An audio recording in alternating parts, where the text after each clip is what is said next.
नमस्कार. श्री जी.के. प्रधान लिखित आणि डॉक्टर रामचंद्र जोशी यांनी अनुवादित केलेलं साद देती हिमशिखरे हे पुस्तक आपण वाचत आहोत. आज आपण पुढच्या म्हणजे चौथ्या भागाला सुरुवात करतो आहोत. वर्षे उलटली. मी MA पदवी प्रथम श्रेणीत संपादन करून कॉलेजातून बाहेर पडलो. वडिलांचे वय झाले असल्याने वकिली धंद्यातून ते जवळजवळ निवृत्त झाले होते.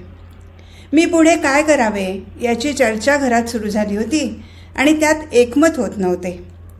माझ्या उभय बंधूंच्या मते मी विलायतेला जाऊन ऑक्सफर्ड विश्वविद्यालयाचा शिक्षणक्रम पुरा करावा असे मत होते. वडील म्हणत, माधवाने काय करायचे ते त्याचे त्याने ठरवावे. आणि आई म्हणे, माधवाने काहीही ठरवले तरी मला त्यात आनंदच आहे. मी मात्र अजून काहीच ठरवले नव्हते, कारण माझा निश्चयच होत नव्हता. गेल्या 3-4 वर्षात गूढवादाच्या तत्त्वज्ञानाने मी इतका भारावून गेलो होतो की माझ्यात अध्यात्माचे वारे शिरले होते आणि मनाला तळमळ लागून राहिली होती. वाटे अध्यात्म आणि गूढवाद यांच्या मूलतत्वाचा शोध घ्यावा, धर्मतत्वातील गूढांची उकल करून घ्यावी. या काळात मी स्वामीजी बरेच जवळ आलो होतो. त्यांच्याबद्दल मला आत्मीयता उत्पन्न झाली होती. जुन्या आणि आधुनिक, एतद्देशीय आणि परदेशीय तत्त्वज्ञानाच्या अनेक पुस्तकांचे मी मोठ्या रुचीने वाचन केले होते. त्याकरता मी संस्कृतचा विशेष अभ्यास करण्यात बराच वेळ घालवला होता. हेतू हा की त्यामुळे संस्कृतमध्ये ऋषी मुनींनी संकलित केलेल्या ज्ञानाचा मूलाग्रही अभ्यास करता येईल. कुठल्या तरी अपरिचित अशा शक्तीकडे मी ओढला जात आहे असे जाणवत होते.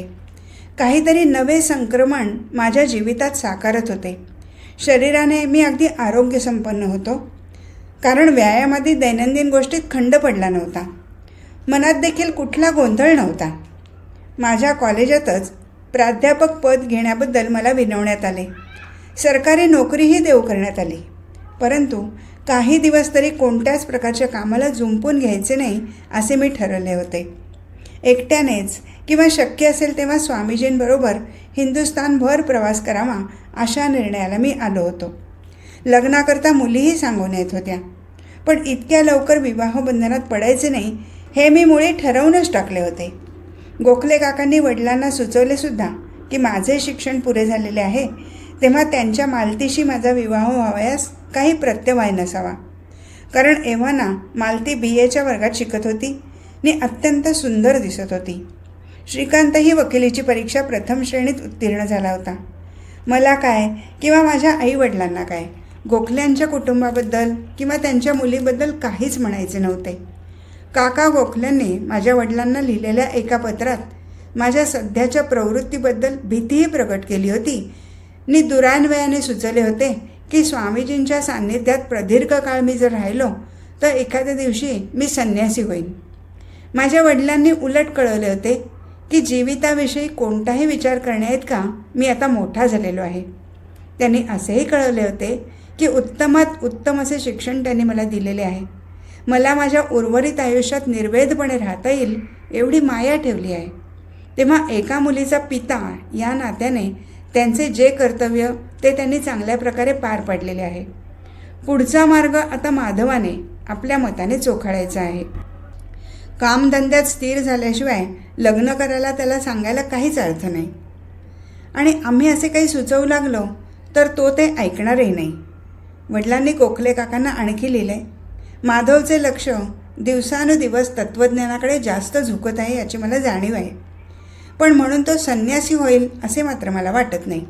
आणि समजा त्याने शेवटी स्वामीजींचा मार्ग चोखाळायचे ठरवले तर अशा स्थितीत मालतीशी विवाहबद्ध होण्याचा आम्ही आग्रह करणे म्हणजे दुसरी घोडचूकच नाही का?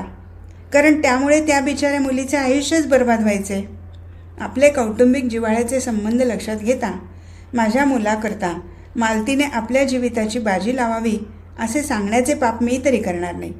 सध्या माधव काहीही करीत नाही, पण असे आळशासारखे राहणे त्याच्या स्वभावालाच जमणार नाही अशी माझी खात्री आहे. त्याने दक्षिणेत फिरून येण्याचे ठरवले आहे व त्याप्रमाणे त्याने फार मोठी सफर आखली असून इतक्यात तो प्रवासाला निघेलाही.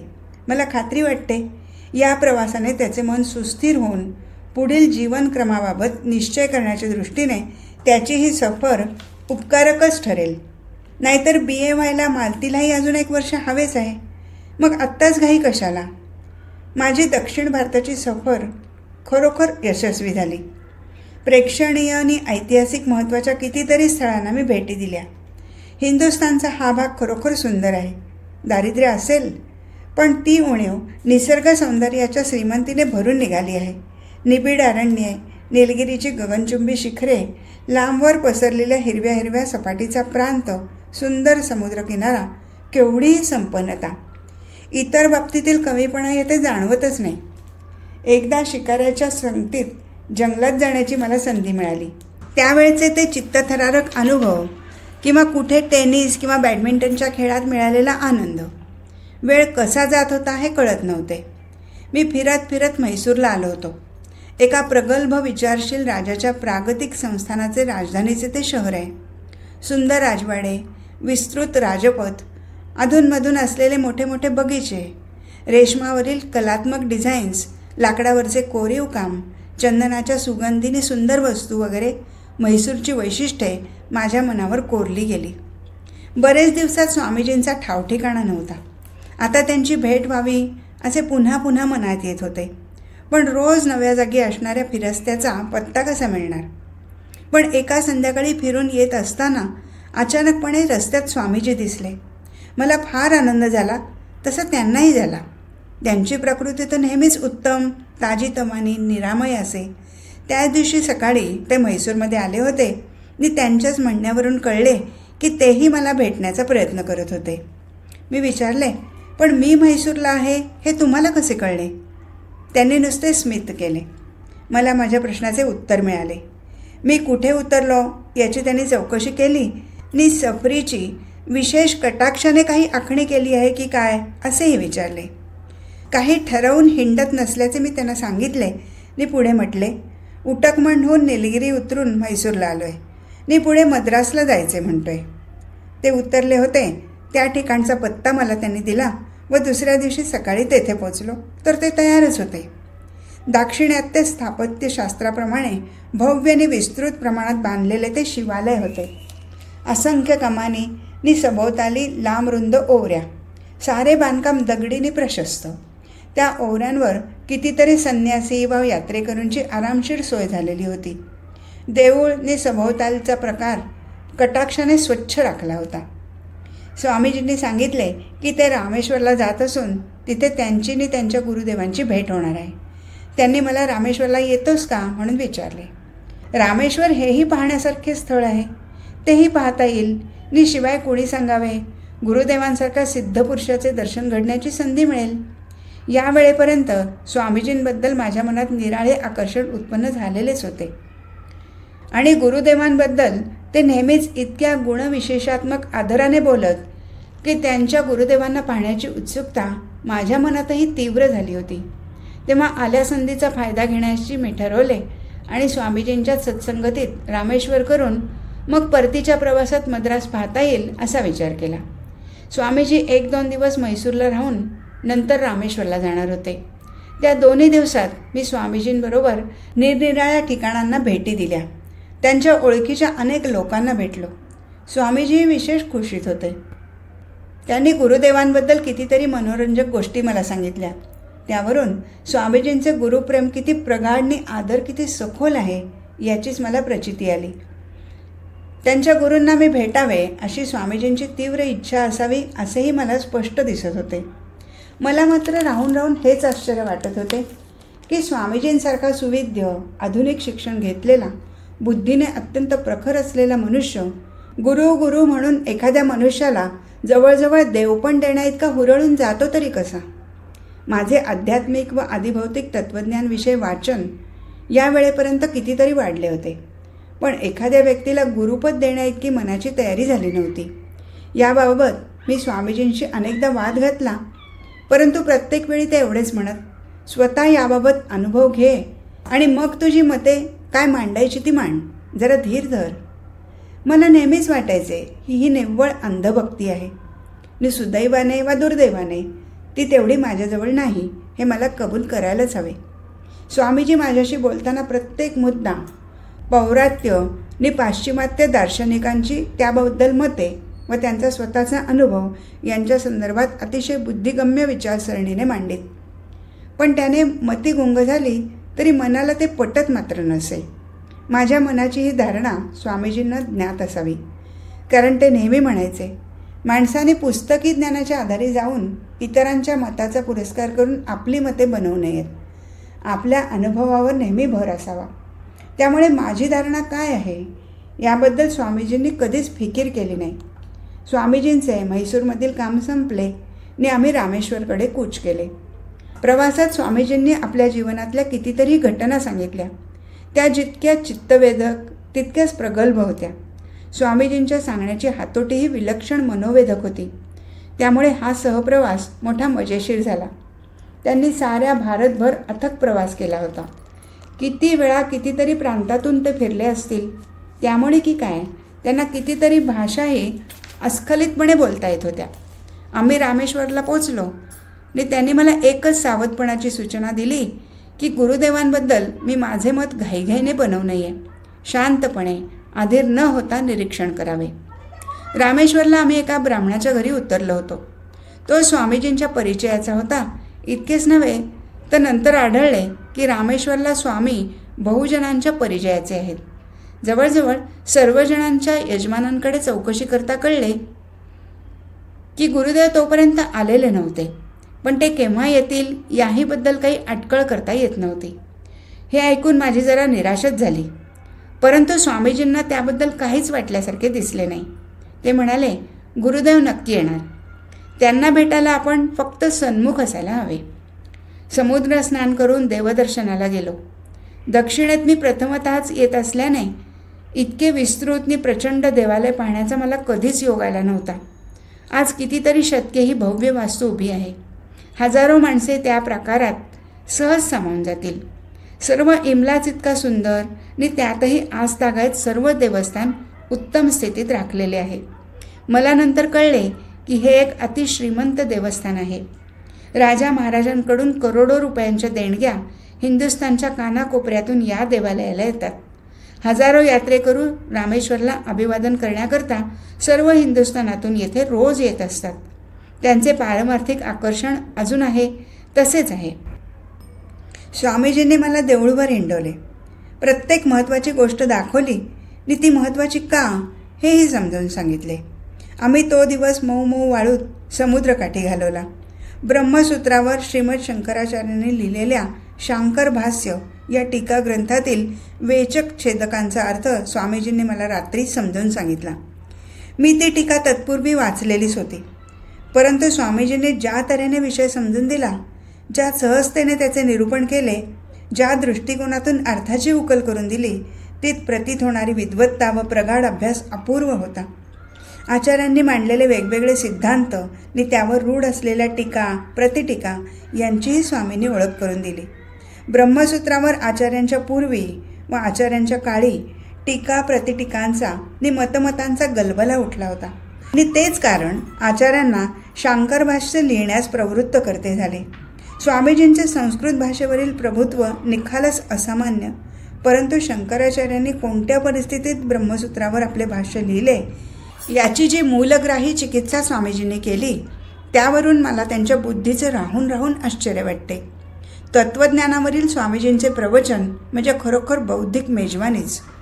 स्वामीजी जर एखाद्या कॉलेजात प्राध्यापक झाले असते तर मला खात्रीने वाटते की जगातील सर्व पंडितांनी त्यांचे शिष्यत्व पत्करले असते. इतका अवघड विषय, पण ते असा समजावून सांगत की ऐकणारा त्यांच्या व्याख्यानातील एकही मुद्दा विसरू शकणार नाही. मी म्हटलेही, स्वामीजी तुम्ही आपले हे ज्ञानभांडार विद्यार्थ्यांपुढे खुले कराल तर विद्यार्थी जगतावर केवढे उपकार होतील. नेहमीप्रमाणे ते फक्त हसले आणि म्हणाले, हा सारा गुरुकृपेचा प्रसाद आहे. पण पढवणे हा माझा जीवन हेतू नाही आणि कुठल्याही धंद्याला किंवा स्थळाला मी स्वतःला कायमचं वाहून घेऊ शकत नाही. झोपायला कितीतरी उशीर झाला होता. सकाळी स्नान उरकून देवळात जात असताना स्वामीजींना मी विचारले, गुरुदेवांच्या आगमनाबद्दल काही बातमी? स्वामीजी एवढेच उतरले, ते येणार आहेत असा त्यांच्याकडून खात्रीलायक संदेश मला आला आहे आणि ते लवकर येतीलही. आपण त्यांची वाट पाहत थांबायला हवे थोडेसे. त्यातून त्यांच्या कार्यक्रमात बदल झालाच तर तो ते मला कळवल्याशिवाय राहणार नाहीत. गुरुदेवांबद्दल काहीही बातमी नाही असे 2 दिवस उलटले. स्वामीजी मात्र शांत होते. त्यांच्यात यत्किंचितही चलबिचल दिसली नाही. ते मोठ्या खुशीत असत आणि काहीतरी बोलत. त्यांच्या संगतीत वेळ कसा पाखरासारखा उडून जाई. सकाळी जाग येऊन मी डोळे उघडले. स्वामीजी उशाशी उभे होते. आनंद जणू त्यांच्या डोळ्यातून ओसंडत होता. तेजस्वी नजरेने आणि त्याहीपेक्षा हर्षोत्फुल्ल चेहऱ्याने ते माझ्याकडे पाहत म्हणाले, माधव उठ, आपल्याला देवळात लवकरात लवकर पोचायला हवे. गुरुदेव कोणत्याही क्षणी येतील आणि आपण त्यांच्या स्वागताला हजर राहायला हवे. स्नान झटपट उरकून आम्ही देवळाकडे निघालो. दर्शन घेतले आणि देवळाबाहेर पडून समुद्राकडे जाण्याकरता वळणार तो मोठा थोरला जनसमूह मोठमोठ्याने बोलत देवळाकडेच येत असलेला दिसला. काय झाले म्हणून स्वामीजींना मी विचारण्यापूर्वीच त्यांनी माझा हात धरला आणि धावतच त्या जमावाकडे मला घेऊन चालले. जिच्याभोवती लोकांनी गराडा घातला होता ती व्यक्ती दृष्टीपथात आली. स्वामीजींनी माझा हात सोडला आणि जमावात घुसून त्यांच्या चरणी आपले मस्तक ठेवले. स्वामीजींच्या मुखावाटे हुंदका आलेला मी स्पष्ट ऐकला. आनंदाश्रू ओघळत होते त्यांच्या डोळ्यातून गालावर. ती व्यक्ती म्हणजे स्वामीजींचे गुरुदेव असावेत हे मी ओळखले. त्यांनी स्वामीजींना उचलले व डोक्यावर हात ठेवून आशीर्वाद दिला. स्वामीजी बाजूला होऊन उभे राहिले आणि माझेही हात जुळवून गुरुदेवांना मी नमस्कार केला. प्रथम दर्शनी तरी मला गुरुदेव 4 चौघांसारखे सामान्य पुरुषच दिसले. काही आश्चर्यकारक व असामान्यत्व मला तरी आढळले नाही, भासले नाही. साधारणपणे 5.5 फूट उंच, शेलाटी अंगकाठी, लांबलचक हात, रुंद कपाळ, गहूवर्ण, डोळे मात्र लक्षात ठेवण्या इतके मोठे व तेजस्वी, लांब सडक केस, पण त्यांची निगा राखलेली नाही. पांढरी पायघोळ कपनी, ती पांढरेच फडके डोक्याला गुंडाळलेले, दोन्हीही मळलेली. हालचालीत कमालीचा मोकळेपणा आणि किती चित्तवेधक हास्य. माझ्याकडे त्यांनी पाहिले, हसल्यासारखे केले, बोलले मात्र काही नाही. मनात विचार चमकून गेला, माझ्यात त्यांना काहीच गम्य दिसत नाही. त्यांच्या आगमनाची बातमी गावात आगीसारखी पसरली असावी, कारण त्यांच्या दर्शनाकरता झुंडीच्या झुंडी लोटत होत्या. त्यांनी देवळाकडे प्रयाण करायला सुरुवात केली व लोकांनी त्यांच्या मागोमाग यावे असे सुचवले. देवळाचे पुजारी व अधिकारी वर्गही त्यांना ओळखत असावा असे दिसले, कारण मोठ्या आदरातिथ्याने त्यांनी गुरुदेवांचे स्वागत केले. दर्शन घेऊन झाल्यावर देवळाच्या ओवरीवरच ते येऊन बसले. ओवरी चांगलीच प्रशस्त असल्याने कितीतरी लोक सहजरित्या तिथे सामावले होते. गटागटाने दर्शनाकरता लोक सरसावत आणि प्रत्येकाशी गुरुदेव काही ना काही प्रेमाने बोलत होते. प्रत्येकाची ते अशा प्रेमळपणाने विचारपूस करत होते की ते सर्वांनाच इतक्या जवळकीने ओळखत असावेत असे वाटे.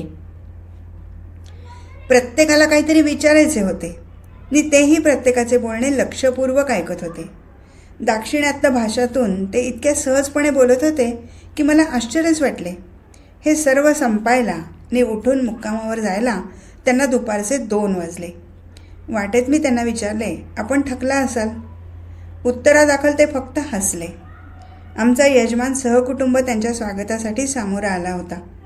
गुरुदेव आपल्याकडे राहायला आले हा आपणावर केवढा दैवी अनुग्रह झाला अशी भावना यजमानाच्या चेहऱ्यावर व हालचालीत दिसत होती.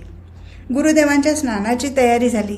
स्नानविधी म्हणजे एक समारंभच होता आणि असले समारंभ यापूर्वी पाहिले नसल्याने मला ते दृश्य एकंदरीत नवीनच होते.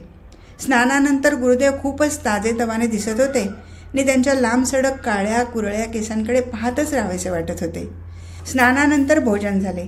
गुरुदेवांनी फारच थोडे अन्नग्रहण केले. मीनी स्वामीजींनी मात्र जेवणावर चांगलाच ताव मारला. विश्रांतीकरता गुरुदेव जेवण झाल्यावर आपल्या खोलीत गेले.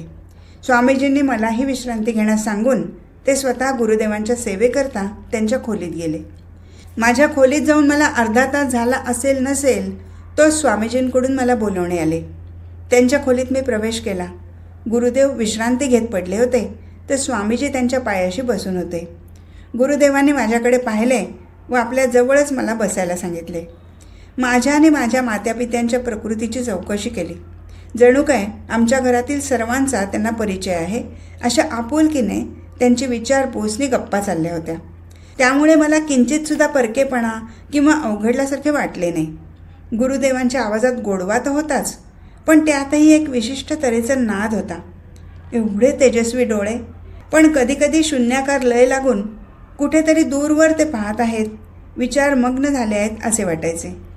मद्रासला माझे काही तातडीचे काम आहे काय याबद्दल त्यांनी चौकशी केली. मी सांगितले, मजेत फिरायला म्हणून मी आलो आहे. मी पहिल्यांदाच येत असल्याने आल्यासारखा मद्रासला असलेल्या माझ्या प्रोफेसर मित्राला भेटणार आहे, इतकेच. माझ्याशी ते मराठीतून बोलत होते आणि तेही इतक्या सहजपणे की ते महाराष्ट्रीय नसावेत आणि त्यांची मातृभाषा मराठी नसावी असे कोणाला वाटणार नाही. सकाळपासून मी पाहत होतो ते इतक्या भाषातून सहजपणे बोलत होते की ते स्वतः नेमके कोणत्या प्रांताचे आणि त्यांचे वय तरी काय असावे याचा मला तरी अंदाज करता येईना. त्यांनी जणू सहज मला विचारले की मी लग्नाचा काय विचार केला आहे आणि मालतीबद्दल माझ्या भावना कशा प्रकारच्या आहेत. हा प्रश्न तर मला इतका अनपेक्षित होता की क्षणभर मी स्तंभितच झालो. माझ्या चेहऱ्यावरून त्यांनी माझी ही अवस्था ओळखली असावी आणि माझ्या उत्तराची वाट न बघता स्वामीजींजवळ त्यांनी आणखी इतर विषय बोलायला सुरुवात केली. माझ्याकडून उत्तराचीही त्यांना अपेक्षा नाही की काय या विचाराने मी पुरता गोंधळून गेलो. माझ्या दृष्टीने परस्परांशी काहीही संबंध नसलेले त्यांचे प्रश्न विचारणे आणि त्यांचे एकंदर बोलणे यावरून त्यांच्याबद्दल मत बनवणे मला अशक्यच झाले. त्यांनी मला विश्रांती घेण्याकरता जायला सांगितले आणि तासाभराने त्यांच्यासह मी बाहेर जायला तयार राहण्याबद्दलही सुचवले. आमची मुलाखत संपली आणि मी आपल्या खोलीत परतलो. गुरुदेवांबद्दल मला काहीच मत बनवता येईना, त्यामुळे मी मात्र कमालीचा अस्वस्थ झालो. गुरुदेवांइतकी चमत्कारिक व्यक्ती मी यापूर्वी पाहिलीच नव्हती. स्वामीजींनी त्यांच्या गूढ शक्तीबद्दल, सखोल आणि विशाल ज्ञानाबद्दल आणि साधना मार्गावरील तयारीबद्दल बऱ्याच गोष्टी सांगितल्या होत्या. त्या सर्वच जशाच्या तशा खऱ्या असतील असे मी कधीच धरून चाललो नव्हतो. पण आताही त्यांच्याबद्दल मला काही निश्चित स्वरूपाची कल्पनाच करवेना. त्यावेळी तरी गुरुदेव म्हणजे कुणी अपूर्व चैतन्यशक्तीचे थोर संत आहेत असे वाटले नाही. त्यावेळी तरी त्यांचे व्यक्तित्व म्हणजे कोडेच होते माझ्यासमोर. तेव्हा आत्ताच काही मत बनवण्यापेक्षा त्यांच्या सहवासात राहून पुढे काय काय होते ते पाहावे असेच मी ठरवले. त्यांचे गूढ व्यक्तिमत्व म्हणजे माझ्या बुद्धीला एक आव्हान होते. मी वाचण्याचा प्रयत्न करून पाहिला पण मन लागेना. एक तऱ्हेची चमत्कारिक अस्वस्थता उत्पन्न झाली होती. विशेष आदर किंवा भक्तीमुळे अशी मनस्थिती होती असे म्हणाल तर तसे निश्चित नव्हते, परंतु त्यांच्याबद्दल जास्त काहीतरी आपल्याला समजावे असे मात्र जरूर वाटत होते. गुरुदेव ही व्यक्ती आहे तरी कशी आणि खरोखर पारलौकिक व आध्यात्मिकदृष्ट्या त्यांनी काय साध्य केले आहे हे जाणून घेण्याची मला ओढ लागली होती. काहीतरी अतिमानुष किंवा असामान्य बुद्धीचे ते आहेत असे मानायला मात्र मन त्यावेळी मुळीच तयार नव्हते. तयार आहेस का असे स्वामीजींनी मला विचारले तेव्हा संध्याकाळचे 4 वाजले होते. त्यांच्या खोलीत गेलो तर चहा तयार होता असे दिसले. चहापान होते न होते तोच घराबाहेर थांबलेला जनसमुदाय गुरुदेवांच्या दर्शनाला घरात जमायला सुरुवात झाली होती. गुरुदेवांनी जाहीर केले की ते रामेश्वर मंदिरामध्ये जाणार आहेत आणि ज्यांना भेटायचे असेल त्यांनी तेथे यावे.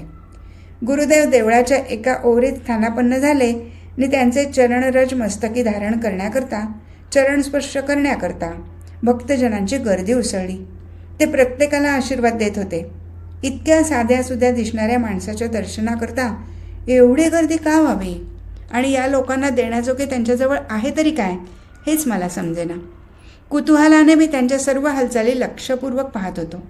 जमलेल्यातील अनेक लोकांनी आपल्या अडचणी, दुःखे, संकटे त्यांना निवेदन केली. कितीतरी निरनिराळ्या प्रकारचे प्रश्न विचारले आणि आश्चर्य आहे की विचारलेल्या प्रत्येक प्रश्नाला गुरुदेवांजवळ उत्तर होते आणि त्यांनी त्यांच्या अडचणी निवारण्याकरता जे जे सांगितले त्याने श्रोत्यांचे समाधानही होत होते. उत्तर देण्यात वा बोलण्यात कोठेही आत्मप्रौढी दिसत नव्हती किंवा प्रश्न विचारणाऱ्याबद्दल उपेक्षेची भावना नव्हती. एक गोष्ट मात्र कटाक्षाने नमूद करायला हवी ती ही की श्रोतृवर्गातील सर्वांना गुरुदेवांबद्दल असलेला कमालीचा आदर स्पष्ट दिसत होता आणि कोणीही अर्वाच्यपणा करून तेथील मोकळ्या वातावरणाचा बेरंग करण्यास धजावणार नाही अशी एक आदर मिश्रित जरबही होती. जमलेल्या लोकांशी पितृवत वात्सल्य भावनेने ते बोलत होते. त्यांच्या समस्या आणि प्रश्नांची तन्मयतेने उकल करत होते. मग ते प्रश्न पुष्कळदा किती मामूली स्वरूपाचे असेनात का. व्यक्तींप्रमाणे प्रत्येकाला ते वेगवेगळे उपाय सांगत. साधना कशी करायची ते समजावून सांगत. मी सांगितल्याप्रमाणे मनपूर्वक वागल्यास अपेक्षित आराम मिळेल याबद्दल ग्वाहीही देत. त्यांच्या एकाही शब्दावर माझा विश्वास बसत नव्हता. लोकांना येणं केनं प्रकारे ते वाटेला लावत आहेत असेच मला वाटत होते. सायंकाळचे 7 वाजायला आले होते. माझ्याकडे वळून ते म्हणाले, हा अनुभव तुम्हाला पहिल्यांदाच आला असेल नाही? तुम्ही त्यामुळे अगदी कंटाळलेले दिसतात. चला आपण पुळणीवर जाऊया, थोडेसे पाय मोकळे करू. बरेच चांगले चालल्यावर वाळूतच आम्ही बसलो. महाराष्ट्रात घरी परतायची मला घाई आहे का अशी त्यांनी विचारणा केली. प्रश्नाचा रोख न समजल्यामुळे मी उलट विचारले, का? मी थांबायला हवं असं का आपणाला सुचवायचं आहे? त्यावर त्यांनी स्पष्ट केले की स्वामीजी दुसऱ्या दिवशी सकाळीच पंजाबच्या दौऱ्यावर जाणार आहेत. तेव्हा मी गुरुदेवांबरोबर मद्रासला येऊ शकत असलो तर मद्रासला मला माझ्या मित्रांना भेटता येईल आणि मद्रासही पाहायला मिळेल. माझ्याप्रमाणे स्वामीजींनाही हे ऐकून काहीसे अनपेक्षित नवल वाटल्याचे त्यांच्या चेहऱ्यावर स्पष्ट दिसत होते, पण ते काही बोलले नाहीत. गुरुदेवांच्या सहवासात प्रवास करायला मला आनंदच वाटेल असे मी म्हटले, पण मनात आली ती शंकाही प्रदर्शित केली की एखाद्या साधू पुरुषाबरोबर असण्याने गुरुदेवांना माझा कितीसा उपयोग होईल. निदान कमीत कमी माझी अडचण तर होणार नाही ना याबद्दल मी साशंक आहे. मी असेही सांगून मोकळा झालो की कुणाची सेवा कशी करावी हेही मला तितकेसे अवगत नाही. मग साधू परशाची तर आहोच. यावर गुरुदेव मनापासून हसले आणि याबाबत तरी कसलीही फिकीर बाळगण्याचे कारण नाही असे म्हणाले. नंतर मी तत्त्वज्ञानविषयक काय काय वाचन केले आहे आणि त्याबद्दल पाश्चात्य आणि पौरात्य दार्शनिकांचा दृष्टिकोन मला कितीसा आत्मसात झाला आहे याची त्यांनी चाचणी घेतली. आंग्ल, फ्रेंच आणि जर्मन तत्त्वज्ञानांचा दृष्टिकोन त्यांनी मला समजावून सांगितला. तेव्हा त्यांचे वाचनसुद्धा किती विस्तृत आणि सखोल आहे या विचाराने माझे मन तर स्तंभित झाले. बिराडी परतण्याला बरीच रात्र झाली होती. जेवणे झाल्यावर मी झोपी गेलो. सकाळी जाग आल्यावर मला कळले की स्वामीजी केव्हाच निघून गेले आहेत आणि गुरुदेवांची सरबराई व देखभाल आता मीच करायची आहे. घाईघाईने मी माझे स्नानादी प्रातर्विधी उरकले व गुरुदेवांकडे गेलो. ते माझीच वाट पाहत होते. त्या दिवशी रामेश्वरच्या देवळात जाण्याऐवजी एका स्थानिक धनिक गृहस्थाकडे आम्ही गेलो. त्या श्रीमान गृहस्थाकडे आम्ही पोचलो. तेथे आमच्या स्वागताची जय्यत तयारी झालेली असून गुरुदेवांच्या दर्शनाला लोकही जमलेले आढळून आले. गाड्याबरोबर नळ्याची यात्रा याप्रमाणे गुरुदेवांबरोबर मी होतो म्हणून मलाही जमलेले लोक मान सन्मानाने वागवू लागले. तेव्हा लाजेने मी तर घाबराघुबरा झालो. तुमच्यासारखाच मी एक आहे, माझ्यातनी तुमच्यात काही फरक नाही असे समजावून सांगण्याचा मी प्रयत्न केला, पण माझे ऐकून घ्यायला कुणी तयार दिसेना. माझी धडपड पाहून गुरुदेवांना गंमत वाटली असावी. आमच्या यजमानांची आई आजाराने अंथरुणाला खिळलेली असल्याने तिला सामोरे येता येणे शक्य नव्हते. गुरुदेवांनी त्यांच्याबद्दल आस्थेवाईकपणे चौकशी केली आणि स्वतः ती झोपली होती त्या खोलीत ते गेले.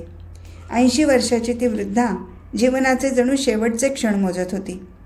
गुरुदेवांना अभिवादन करायला उठण्याची ती धडपड करत होती, पण गुरुदेवांनी आपल्या मधुर वाणीने तिला उठू नका असे सांगितले व स्वतःच रुग्णालयाच्या उशाशी बसून तिच्या शुभ्र धवल केसावरून हात फिरवत राहिले. वृद्ध मातेच्या डोळ्यातून घळाघळा अश्रू वाहत होते. जणू परब्रह्म भेटल्याच्या सुखद कल्पनेने ती वृद्धा गुरुदेवांकडे पाहण्याचा प्रयत्न करत होती. तिच्या चेहऱ्यावर एक प्रकारचे अतीव सुख व समाधान व धन्य धन्य झाल्याचा भाव सुस्पष्टपणे प्रतिबिंबित झाला. याचे एकमेव कारण गुरुदेवांचे सान्निध्य. वृद्धेने माझ्याबद्दल चौकशी केली आणि मी त्यांचा एक स्नेही आहे असे गुरुदेवांनी सांगितले. गुरुदेवांना त्या खोलीत सोडून मी बाहेर आलो. यजमान उभेच होते. मी त्यांना सरळ प्रश्न विचारला, गुरुदेवांचा आणि आपला परिचय किती दिवसांचा आहे? आपल्या जन्मापूर्वीपासून गुरुदेवांचा आपल्या कुटुंबाशी संबंध आहे असे जेव्हा त्यांनी म्हटले तेव्हा मला आश्चर्यच वाटले. मग गुरुदेवांचे वय तरी काय असावे याची मी चौकशी केली. आमचे यजमान उत्तरले, 100पेक्षा खात्रीने जास्तीच. मी तर धरून चाललो होतो की गुरुदेव फार तर 50च्या आसपास असतील. वरवर बघणाऱ्याला तरी तसेच वाटणे साहजिकच होते. एकंदरीत गुरुदेव म्हणजे एक अजब कोडेच होते म्हणायचे. संध्याकाळी आम्ही मद्रासला जायला निघालो. स्टेशनवर निरोप देणाऱ्यांची ही गर्दी जमली होती. इतका थोडा वेळ राहून ते निघाले याबद्दल प्रत्येकाच्या चेहऱ्यावर एक प्रकारची नाराजी दिसली. दर्शन घेणाऱ्यांचा लोंढा एवढा मोठा होता की गाडी सुटायला सुद्धा वेळ लागला. रेल्वे अधिकारीही त्या बाबतीत असहाय्य दिसले, कारण त्यांना हा अनुभव नेहमीचाच असावा. माझे शिक्षण, बुद्धिमत्ता, माझी संस्कृती आणि माझ्या साऱ्या समजुतीने कल्पनांना गुरुदेवांनी जबरदस्त धक्का दिला होता. आमचा सहप्रवास अभूतपूर्व होता. प्रत्येक स्टेशनवर गुरुदेवांना हार घालणाऱ्यांची ही गर्दी उसळत होती. मोठ्या पहाटे आमच्या गाडीने मद्रास टर्मिनसमध्ये सावकाशपणे प्रवेश केला. फुलांच्या असंख्य करंड्या घेऊन गुरुदेवांना हार घालण्याकरता केवढा मोठा जनसमुदाय स्टेशनवर जमला होता. त्यात दाक्षिणात्य स्त्रियाही होत्या. गुरुदेव प्लॅटफॉर्मवर उतरले मात्र त्यांच्या गळ्यात अक्षरशः हारांचा ढीग पडला होता आणि पदस्पर्शाकरता लोकांची झुंबड उडाली होती.